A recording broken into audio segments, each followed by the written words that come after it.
Burlington woman is holding on to hope tonight that her husband's ordeal in the Dominican Republic will soon be over. David Bennett has been trapped in the Caribbean country ever since he was arrested on suspicion of drug trafficking, with his wife saying he's completely innocent.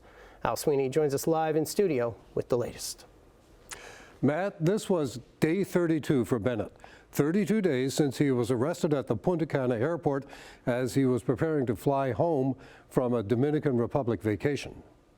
At home in Burlington, Bennett's wife, Jane Wilcox, is keeping a notebook on what happens day to day in this ordeal. Day 26, day 22nd, comments, just words and work that we've been doing. And wondering when it's going to end. It's a living nightmare. It's a living nightmare until David comes home. Bennett and his wife and friends were preparing to fly back to Canada when he was taken aside at the Punta Cana airport into an interrogation room.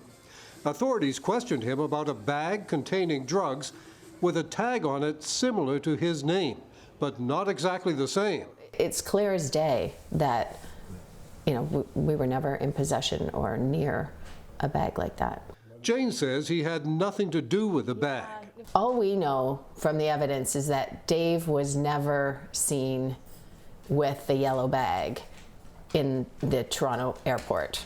And, you know, we never saw one when we were in the Dominican either. At first, Bennett was jailed. He's since been released, but can't leave the Dominican Republic while he waits for his day in court in front of a judge. His wife says the RCMP have sent the prosecutors evidence from the Toronto airport that should help, and hopes the authorities will drop the charges for lack of evidence.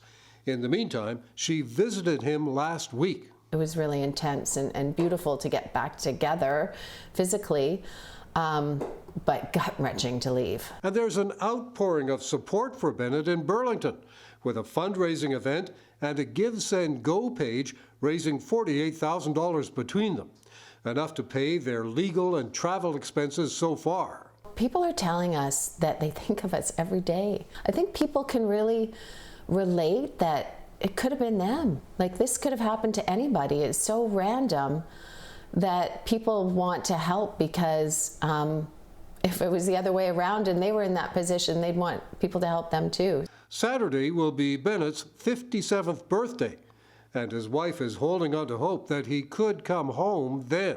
He's exhausted. He is so ready to come home.